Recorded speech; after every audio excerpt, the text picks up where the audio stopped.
yase osibreketo sibant makrotie ensa hune aye na ne yensa uko osio beye bodeyo akika keka oboa ensa hunu so oboa ra kwa yo penso bema yensa ukwa osio beye bodeyo sibreketo sibant makrotie anono open ho aye twachrew o party aye kachrew de wada de yetumi nyane no manete na de wo se wo petu ada no unyane no nyane no a enyane ntine wagya ma na da sa netie asante no ai asante eno no abusu ADUMASA TV so ni enche bia no kotoko hene kra yen se otie ne na chi kakra na odi achieja na amampo hene se wokọ na wakudu dwumadi sunku bi ewo US abrochimemu na owie ya obeba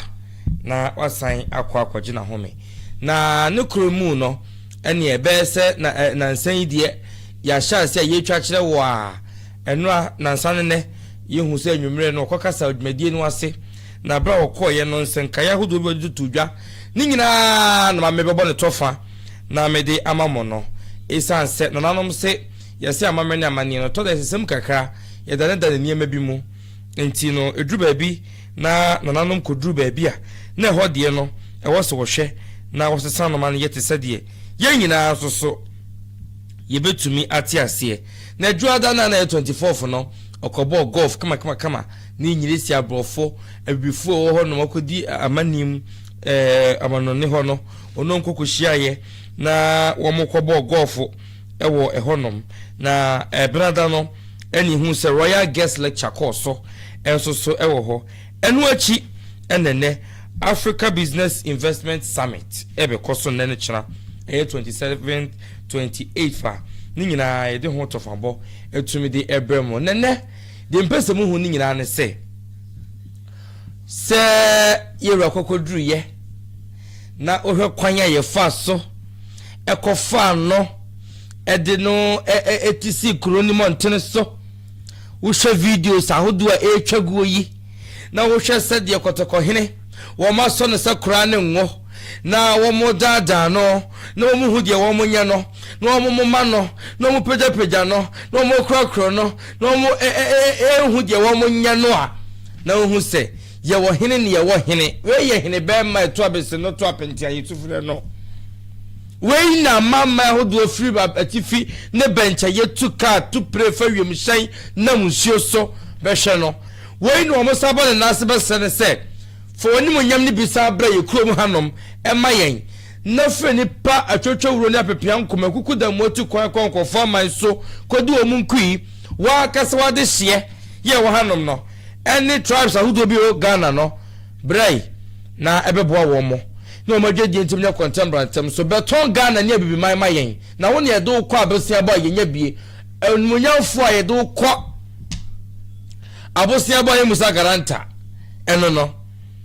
obi sa de ya fra me hene wa ahwedi etwago ya ye ka kire wansa obi sa de wa fra me hene dabi ye fra hene mema wo de ne de edu social media ntokwa de ye be fra no de amamo wo de ne de edu se ko se obi kro mu nsam ko di nsem hu na o de ho wo de ne de ye meta social media so ni atem ye meta social media so support enkwala wo mu di atem social media ye ba be frɛ no na sabre de ye ni abre sabre de ye penimdifo sabre de ye pekukudam sabre de ye penmonyamfo sabre de ye pejikase awi adwe awi ma Asante Maria Magana ne bibiman sabre ye pele na nanom kwa akon ahodo ede koje sase pempem bo wonbo ye de obi ko okoje obi de be ka na ho abi eti onu ne claim ownership ye pede onanom de omoja to ho de maaye ye pede ba kukodrufo nyansani bi tra se de na kukodro so de ne kwato ho ma mi nyansani bi wo ba nyansani de ma tribe bi de ma Ghana ne bibi manyira ya padoni broni ko ye kokon ye esa hodo so ya padie broni ba ye so be fa godi so be fa na ade na wo se wo fa ma no se ja padie ne se ma fa ma mo de a me do be ko wo se ya fa me ko na wo ko na ni aba se medi na chiri na ko ni Asante ma nyina da so ani fi ha nante de ko ye de na be ye tami yenhwe sawo hiwe uti social media so di edni di agro debi yaka okrom ha meka krom ha meka Ghana ohene a ankasa e ba akope ken na no Bible mu King Solomon no enei ya pekina wa Ghana ba akope obetuma mention adikrofo no enye masem omo awulim no omo nyina ya dikro yeka ranks animunyam echinyam bibia bi eye kotokohene otumfoɔ nyamekese wakɔ no wase ababiom tie sanoma ne se ababio hwekonvo yedi nanim hwebroni ne president krampo ko be ni sei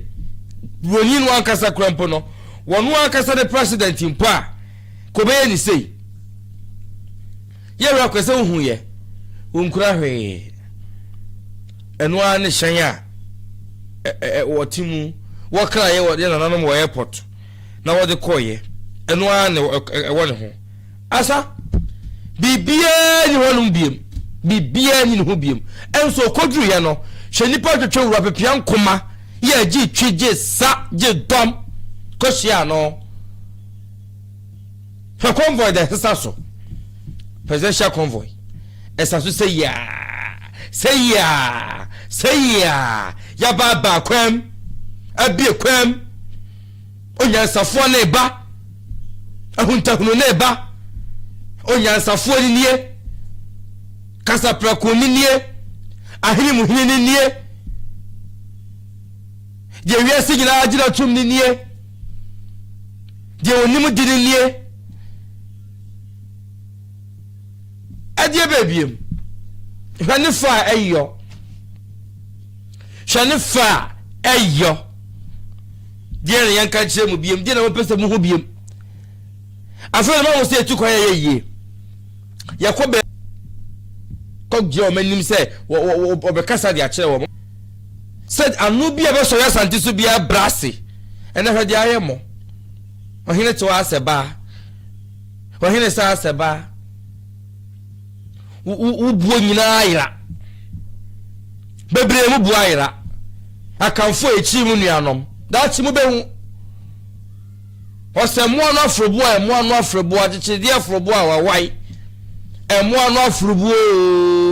emo no afrobo achichide afrobo awawai ye framman ye nyina ye framman abibifu amu chiri mu nuanom da bi mu behu tribes I Ghana ha mu chiri Asantefo da bi mu behu nyansabu akwa nyansani munyamfo weitumi di Ghana nim kwapebosi ade ba Ghana miyama edibi eto dwane ma wudi te ho na kan free ni masam on the name of social media what ho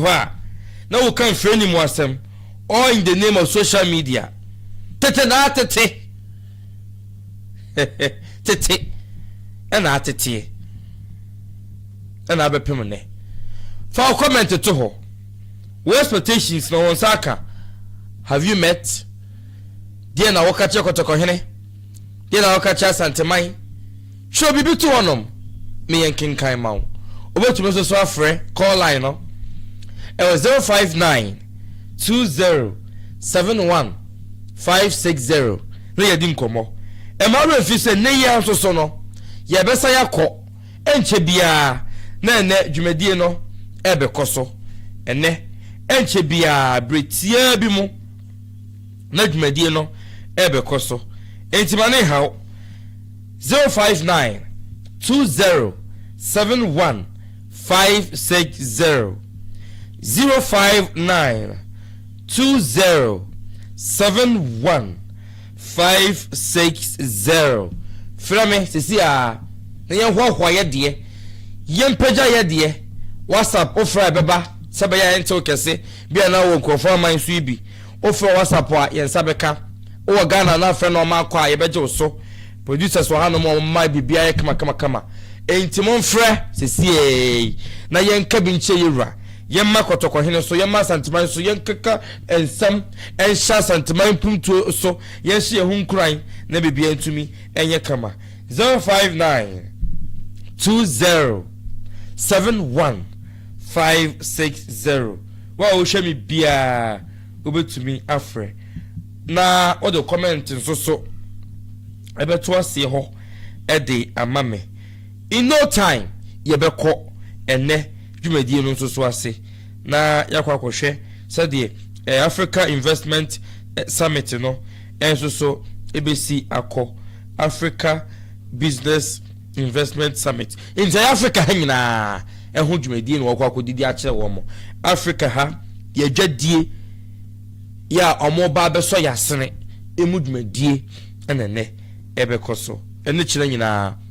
African Business Investment Summit ena yeko akodi ewo ho na ma mefa wo fam tew mede wo fam tew na mede wo fam wo se na no nsema kotoko hene bekan no makru chi eniema nwotwe enkru ni du me yi 10 pe eja chechi mu di akire mo me yi niema 10 bi pe e di akire mo na me cheche mu di akire wo wi a na mahu ensem okekan no ye sha ase no ma hu no se oka no potoka se mu enti no me de ba fom e di amamo na mo so motumi ehunu se de wo kan ni nsem no esi faye na wo chechiri mu no so no se de esi ekoye number no ene the screen ase ho no obetumi afre na yedi enkomo fre na yeni nkomo na bibia ntumi enko kama na bibia ntumi enko kama o comment nso so adaroma me twen o comment den die di kan kotoko hene se o sha se akasa na do obo beka do mkan nyina wiye no eno se a chief who is concerned only or henia de hia no ane ceremony, privileges, titles, public adulation diminishes the institution he represents. Or henia sabi eburu sabi eswa de onima ayentu mafra de onima anye se yetete ba bi kika kansam de onima so to aboba park so de onima ni abodi akese Some can say, you know, for titles in you, Sarge for say, yo. Afei, was a sahin no. Ni institution no na hini no, e wiki e ha. Yedi kan no. Ya to su mi no. Kotoko here say, a society that loses confidence in its culture eventually loses confidence in itself. Society biaye bia wo mo confidence wo mo chese wo mo gidie ana ahokeka wo e wo mama mmere mu no e wo fom no wo mo ankasa kwa no mu nya ahokeka wo mo ahini mu ene mo culture mo nomsim wo mo ankasa no wo mu ni gidie endo wo mo die no wo mo akra no wo mu ni sa confidence ni bi enti wo culture no ene wo tumi tine yakasa yesa ya asantefo asante yo man yakasa ni aye kunkun ni aye dwe ni aye homodwe no ba akono no kotoko hene say society kura na say atraye biaye bia mama ne mama ne no munni gidie wo mu no mo ankasa kura no mu ye ha enti wo se kotoko hene enfo na mama na mani ni agoro asanteman yemfo ya mama ni amani ni agoro na wo se da bia yesia no mo kwan wo se de Asante free ha no de kwa mama hodo so a confidence ayenya de ru Asante sem no e kire se yenia no we are bold and confident enti wo kotoko hene se wo wura de yanom ntumi wura kire se wo de kan nya gidie arehemu insenia nem honhom ewa amamre nim eno na dina duru de waduru no ti wabu mo be afei or say the palace and he feel no must remain a guardian of memory, but it must also become a workshop for the future. Eja he feel bia or he bia timu bia no I was a year and kaidum a kaka yenya bakosam a guardian of memory a boy ma yet kai kayenchi. Now feels so also become a workshop for the future. Afei ebeye bebia dachi yebe to me ehu die enei ye de nanom ye nanu ano e was a haye baha yehu de ye ne no e was a tumi je bibi wo hono mo a e kira won ye beba nso so behu sese na tie enti se ne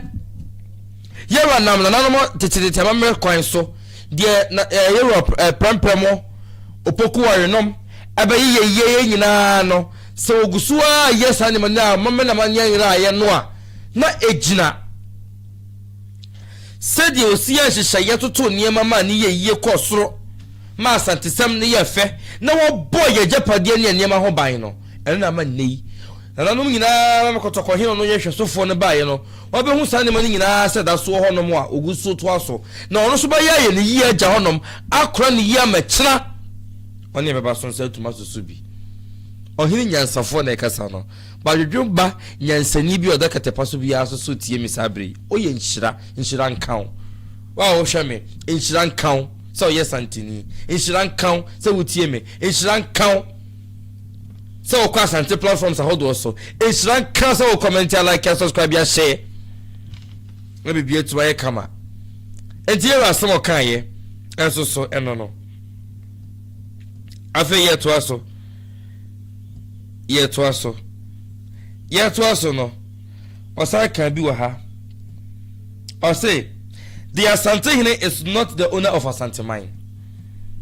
asem we o kan no na eno me ko TikTok live we be kan Asante na yira kasa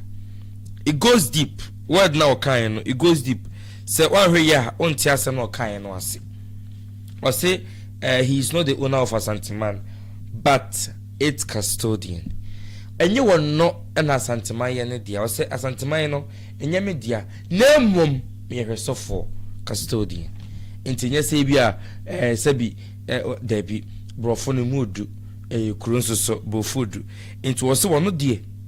o so for name mum no Asante man enya ne dia. Intina no obekai say emre bi ni speech bi social media or say me na osumesi bakoye we bakoye me na drum me so me hwesofo meja ho akọ na Asante ma da so te ase eno na no wo se tim biom dia kire se Asante na ewo honom no Asante no opese wo kire se ewo ho afebo eti perception bi se as obi adwuma se bi Asante hene ni ho no da bi opese o twa adwi so se ono ehwesofo na sikadwade etiase afebo enti owo ho woni ho Asante man ya Asante man sana ira peso ka na odi echre Ghana fo nyina afei was the traditional leadership should not be understood mainly as institution. Traditional leadership no ya can one seminar or say it shouldn't be understood mainly as an institution from the past, nor should culture be reduced to ceremonial display. And also so and now the two ja e wodwumadi no ase no now breaking it down wa the person changing in and say amani e dan adi no ceremonial functions how do no was it they have a more significant role and their importance it's limited to the past to simply appearing at functions. Intino ɔse leadership no ahenni na ɔmudi no akanni na wɔn edi ne nyinaa no ɛwɔ dwumadi a edi bro de yehu ne so. It goes beyond sabi entumafura institution bi a ekobro adwabo enim bi ho no mo a ewuwo mu bebrebe ya adwene ema eno so na eno so ya ade a ema nananom se wan hwa reduce sabi wahenie na se utumi no muduro no ya ewo honom no. Leaders who seek privilege without exceptional obligation weaken the institution from which that privilege derives. Into bia ahini no bi binti no ho privileges bi obenyanti e no ho nom no or say a weaken institution no into bo no ma the other denti no obaye wa maso obesom bibinti this privilege na enu nti odi aba no so man no ya woda onimra ho so no no ahihim enti example e yo krom ha ahimfo bi omo botaye nti omote ho enti ene uhu ade papa bi a omo ye uhu pumtuo bi uhu si odi asem bi entumafra no ani programs na social media so tenidie no a na sa ahene no guso a wo ye no wo kire wo se enye eba sa no a wani wode obenya no so wadwene wode open no nko aso enye som bi na aba besom ye to nimra wo ho so no na ohini no aye ha na weekend. Power separated from responsibility becomes dangerous. Tumia yatie free dwumadi adwuma ho no ehu wo tumi na fa nya adwuma ehu. Authority separated from accountability. Tumia sabi yemu ho atan yemu ho akonta eventually loses its legitimacy. Yura kasana no wakasana no pa amamenka ha fanchemo. Also, authority separated from accountability eventually loses legitimacy. People in positions of authority are not held accountable for their decisions and actions. Others will eventually stop respecting or recognizing their right to lead. When there are no checks and balances and no consequences for poor leadership, the authority figure's right to rule or command respect erodes, and their power becomes illegitimate in the eyes of those they govern. Enti wahenia uye bibia yanchake yansese yemu aten unu obi a wotene wo oye twan sese bichinga metada ho eni ade no wo kire wo se sahini no enye intina na no yehuhu bi se ahimfo bi a no omunyama yie no ye hwenye cheke ye no yehu se da bi e wo se wokọ no bi foforo ba